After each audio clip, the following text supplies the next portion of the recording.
gloire à Dieu.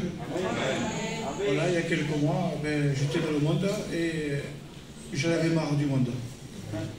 Et dans ce monde, j'avais des crises d'angoisse, j'en faisais tout le temps des crises d'angoisse. Et je me suis dit, le seul moyen pour être bien, c'est avec Dieu. Alors ce que j'ai fait, j'ai dit, Seigneur, je viens à toi tel que je suis, avec mes problèmes, avec mes soucis, avec tous mes défauts, mais je viens à toi. Et après, bon, j'étais chez moi et je priais, je faisais les 100 pas chez moi, et je priais, j'ai dit, Seigneur, pardon. Pardon pour tous ces péchés que j'ai faits. Pardon, Seigneur, mon Dieu, pour tout ce que j'ai fait, tout ce que j'ai fait, je sais que ça ne te plaisait pas, mais que je l'ai fait quand même. Et je demandais pardon. Et je demandais, Seigneur, aide-moi. Aide-moi à devenir meilleur pour toi. Aide-moi que ma vie puisse te faire plaisir dans ta vie, dans ma vie. Et je demandais plusieurs fois, pardon, Seigneur, pardon, pardon. Et je fais ça pendant peut-être 1 heure, comme ça. Et de ce coup, je m'arrête et en face de moi, je voyais une personne âgée face à moi et qui tendait ses mains vers moi et qui ouvrait ses bras. Je me suis dit, j'ai senti qu'il voulait me serrer dans ses bras, je l'ai senti. Et qu'est-ce que j'ai fait? J'ai dit, oui, c'est vrai. Je lui ai dit, je veux que tu me serres dans tes bras. Et en même instant, quand j'ai senti ça, j'ai pas eu des frissons, j'ai pas fait de malaise, j'ai pas fait tout ça. J'ai senti le oui de Dieu. Je sentis que Dieu m'a dit, oui, je te pardonne. Et depuis, j'ai resté fidèle et maintenant je suis là. De grandes choses vont se passer, peut-être pas des choses qui vont frapper le regard, mais des choses qui vont se passer dans l'invisible. Et je le crois ce soir, que si Dieu t'a amené dans ce lieu, qu'il t'a attiré ici, c'est parce qu'il faut que tu saches quelque chose. Il faut que tu comprennes quelque chose. Et le Saint-Esprit t'a amené ici parce qu'il faut que tu écoutes le message de la bonne nouvelle. Et je voudrais te lire un passage ce soir pour que tu sois pleinement conscient dans l'état dans lequel tu es. Vous savez, on peut être inconscient parfois par rapport à l'état où on est. Je vous donne un exemple. Peut-être une personne est malade, elle n'a pas conscience de la gravité de sa maladie, et elle continue à vivre et à faire les mêmes efforts qu'elle faisait avant d'être malade. Elle va vite fait se rendre compte bien que sa maladie l'empêche en réalité de faire les efforts physiques qu'elle faisait avant. Et je voudrais te dire quelque chose, que tu as une maladie très grave. Une maladie qui n'est pas dans ton corps, mais une maladie qui te sépare d'avec Dieu pour toute l'éternité si tu ne saisis pas ce soir la grâce de Dieu. Il faut que tu le saches. Il faut que tu en sois conscient. Il ne faut pas que tu passes à côté de cette réunion et que tu sortes de cette réunion sans savoir que si tu n'acceptes pas Jésus, que si tu ne te repens pas, que si tu ne viens pas à lui, que si tu ne t'humilies pas devant sa face et que tu implores son pardon et que tu implores sa grâce, eh bien tu demeures dans ton péché. Et malheureusement, si tu demeures dans ton péché, le décret de Dieu est inchangeable. La Bible dit que le salaire du péché, c'est la mort et la séparation d'avec Dieu pour toute l'éternité. Est-ce que vous voulez qu'on le lise ensemble? L'Épître aux Romains, chapitre 6, verset 23. Car le salaire du péché, c'est la mort. On va s'arrêter là, parce que pour toi, c'est là où tu es. Mais peut-être ce soir, il peut y avoir une suite, et c'est celle-ci. Mais le don gratuit de Dieu, c'est la vie éternelle en Jésus-Christ, notre Seigneur. Mais avant d'avoir la vie, il faut que tu comprennes que tu es dans la mort. Parce que le péché nous sépare de Dieu. Le péché met une barrière entre nous et Dieu. Ce qui t'empêche, en réalité, de te sentir bien, de se sentir heureux, ce qui fait que tu n'es jamais satisfait, quoi que tu es, eh bien, c'est qu'à l'intérieur de toi, il y a un besoin insatiable de ton âme. Ton âme, tu ne pourras pas la rassasier rassasié avec ce qui se trouve sur la terre? Est-ce que tu n'as pas remarqué que lorsque tu as quelque chose, ça te satisfait pour un temps, pour quelques mois, pour quelques heures, pour quelques semaines, et puis il y a à nouveau un vide dans ton cœur, parce que le monde ne peut pas rassasier ton âme, le monde ne peut pas combler ton âme, il ne peut pas y avoir pour toi du repos sur la terre, il peut y avoir quelques moments de joie passagère, de joie éphémère, mais réellement le vrai bonheur, réellement la vraie paix, réellement le vrai salut, ce n'est pas d'avoir de l'argent en abondance, ni d'avoir la santé, ni d'avoir les biens de ce monde, mais le vrai bonheur, le psalmiste va le dire dans le psaume 51, heureux l'homme à qui le péché est pardonné.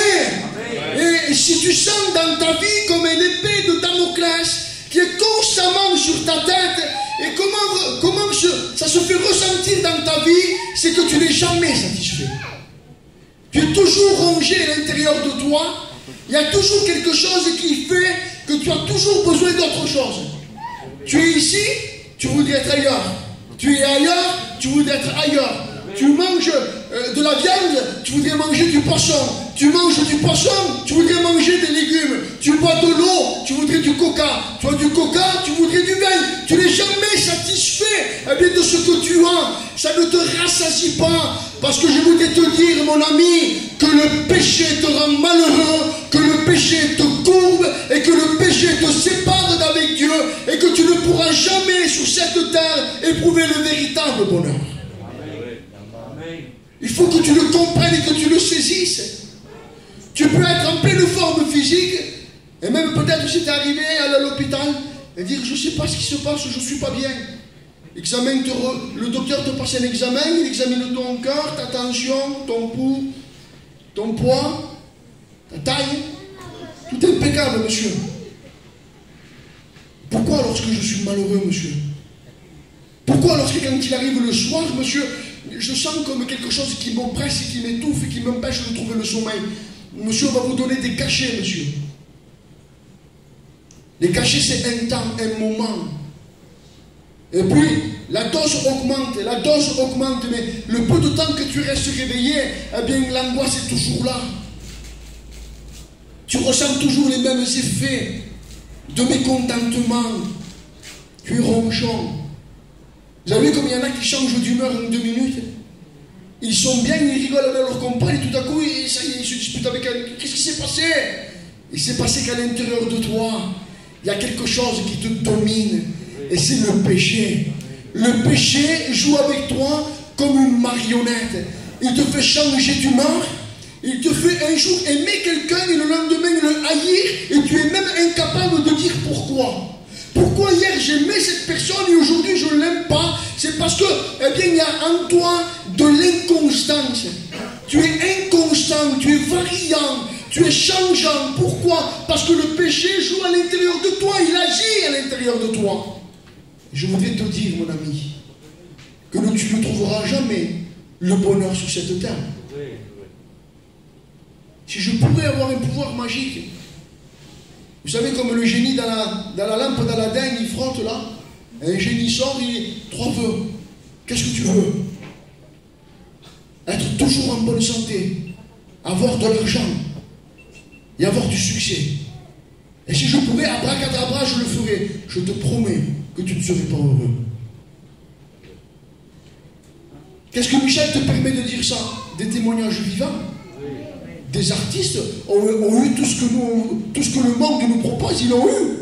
Ils l'ont touché du doigt, ils l'ont vécu. Et puis à un moment donné, vous savez, il y a des choses qui paraissent sur le journal, telle star mondiale reconnue dans le monde entier pour une voix magnifique, pour un succès extraordinaire, s'est ôté la vie. Elle a pris des cachets, elle s'est empoisonnée parce qu'elle n'en pouvait plus. Mais pourquoi est-ce qu'elle n'en pouvait plus? Elle avait l'argent, elle avait le succès, les gens l'idolâtraient, les gens s'habillaient comme elle, chantaient comme elle, faisaient tout comme elle. Mais qu'est-ce qui s'est passé? Elle n'avait pas l'assurance de son salut, elle n'avait pas l'assurance du pardon de ses péchés. Et laisse-moi te dire, mon ami, que tu vis avec une épée de Damoclès sur ta tête qui ne pourra jamais s'enlever. Tu pourras aller voir Dr Luc à Jonquière, si tu veux. Il n'est pas terrible, trop loin. Et tu pourras aller le voir. Il va te marquer des cachets. Te dire, c'est rien, hein. Faites un peu de pasmophilie. C'est rien, monsieur. Vous donnez un petit cachet, vous allez voir. Monsieur, ça ne passe pas. On va donner un deuxième cachet. Et puis tu deviens une pharmacie ambulante. Et ça ne change pas. Parce que le problème, il est à l'intérieur de toi. L'homme cherche un tas de détours. Il cherche le problème à ce qui est extérieur à lui. Qu'est-ce que vous expliquez? Que dans des pays étrangers, des chrétiens acceptent Jésus, et parce qu'ils acceptent Jésus, ils sont persécutés, ils sont affamés, ils sont emprisonnés, ils sont battus, ils sont considérés comme la souillure du monde, mais ils sont heureux. Et comment vous considérez qu'à côté de ça, des gens sont riches, des gens ont tout ce qu'ils veulent, ils sont malheureux? Heureux l'homme à qui le péché est pardonné. Tu ne pourras jamais trouver une pleine satisfaction dans le monde. Alors, je voudrais te donner un conseil. Mais il y a des choses dans la vie qui sont personnelles. Vous êtes d'accord avec moi ou pas? Des choses dans la vie qui sont personnelles. Et moi, il y a certains manger que j'aime et d'autres que je n'aime pas. Et même pour te faire plaisir, si je voudrais les manger, j'y arriverai pas. Je n'aime pas. C'est personnel. C'est mon goût. C'est ce que j'aime. C'est mon palais. Il ne peut pas supporter certaines nourritures. Et même si je voudrais te faire plaisir, je ne pourrais pas. Il y a certains endroits que j'aime pas aller. Même pour te faire plaisir, j'irai pas. Pourquoi? Parce que c'est personnel. C'est mes goûts, c'est mes convictions. C'est mon état de cœur. C'est comme ça. Et avec Jésus, c'est pareil. On voudrait, nous, dans la réunion, eh bien, que le pasteur vienne vers nous comme Naaman. Comme Naaman a dit un jour, je pensais que le prophète allait venir, il allait agiter un peu de l'eau, il allait faire un peu, et ceci et cela, il allait venir vers moi. Non, non, non. On ne choisit pas la manière de se convertir. On ne choisit pas la manière dont les gens doivent venir à nous. Écoute-moi, c'est toi qui as besoin de venir à lui. C'est lui qui a la vie. Et c'est toi qui es triste. C'est toi qui es malheureux. C'est toi qui es perdu. Et la solution est là. La main de Dieu t'est tendue. Il te dit, si tu le veux ce soir, si tu te repens, si tu viens à moi de tout ton cœur, et que tu sens le besoin que ton péché soit pardonné, eh bien à cet instant même, aujourd'hui pour toi, je pardonne ton péché. Quand ton péché est pardonné, tu dors comme un bébé.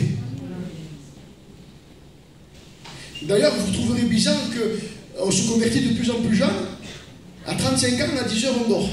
Pas normal, non? On a 35 ans, on est en pleine forme, jusqu'à 4 heures du matin, tu es là. Non, non. On a la paix. On est tranquille. On est heureux. Peu importe qu'on ait des moments d'abondance, peu importe où il y a des moments où il y en a moins, où il y en a plus. Peu importe ce qui se passe autour de nous, on est heureux de l'intérieur. Parce que Jésus demeure à l'intérieur de nous.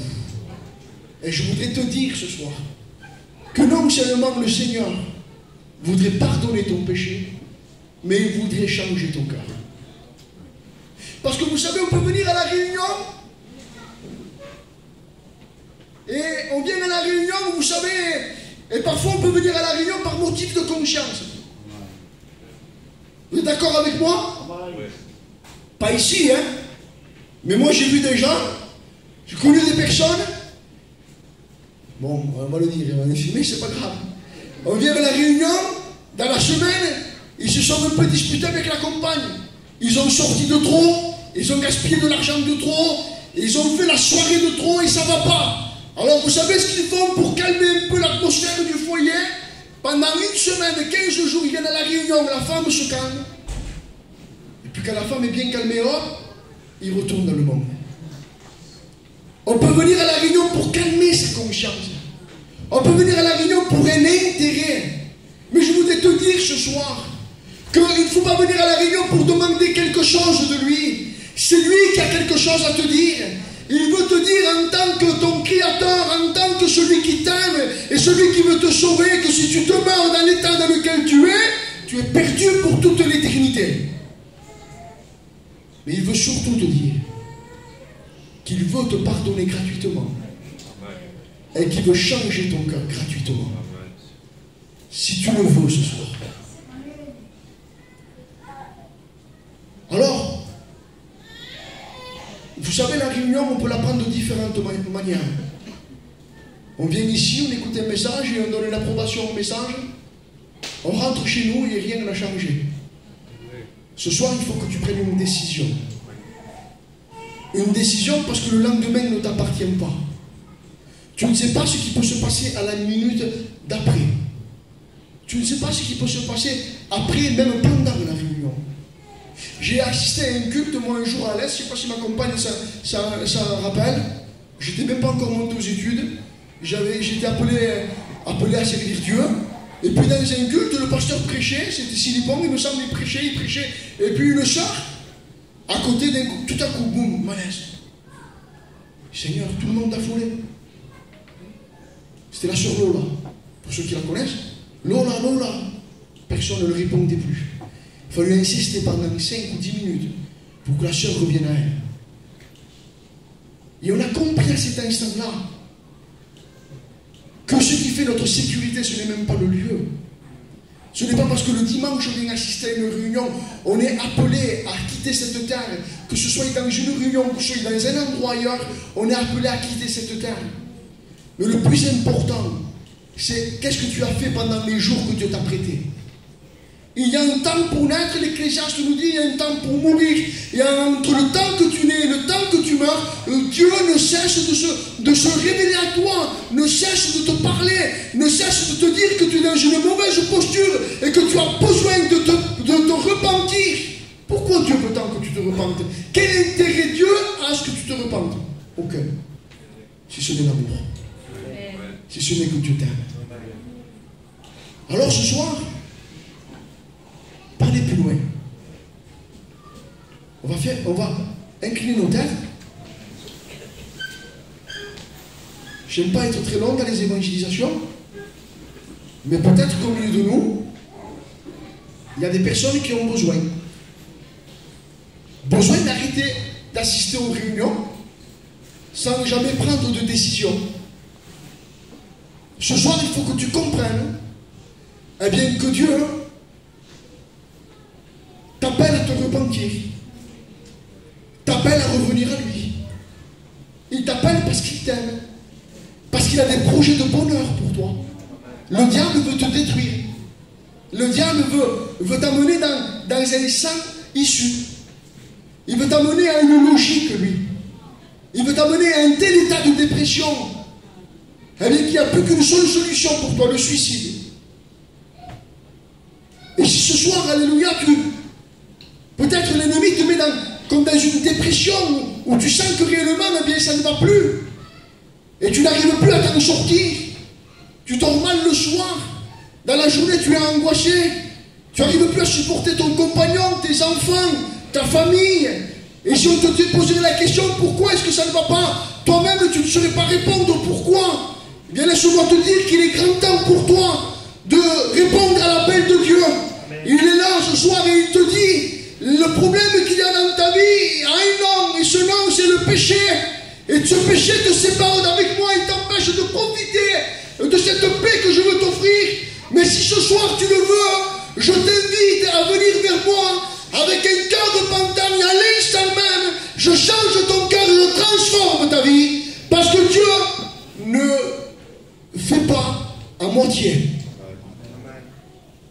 Quand on va aux urgences, eh bien, les urgences font quelque chose. Ils prennent celui qui est l'état le plus grave. Ce soir, c'est les urgences. Ton état est très grave. Si tu meurs ce soir, tu es séparé d'avec Dieu pour toute l'éternité. Mais si tu acceptes le don gratuit de Dieu, le pardon de tes péchés, si tu acceptes de te repentir et de venir à lui, alors instantanément, Dieu te bénit. Je vais demander aux frères qui chantent un cantique. Et pendant que le cantique est chanté, si tu voudrais te repentir, si tu voudrais demander pardon à Dieu, si tu voudrais réellement à nouveau revenir à lui pleinement, en disant, Seigneur, j'en ai marre de jouer un rôle. J'en ai marre de faire semblant que tout va bien alors que tout va mal. J'en ai marre de faire un beau sourire et en réalité mon cœur à l'intérieur de moi est brisé. Si tu en as marre de jouer un rôle, si tu veux que les masques tombent ce soir et si tu veux être vrai devant Dieu, alors je te laisse le temps d'un cantique pour pouvoir te repentir et nous allons prier ensemble pour toi.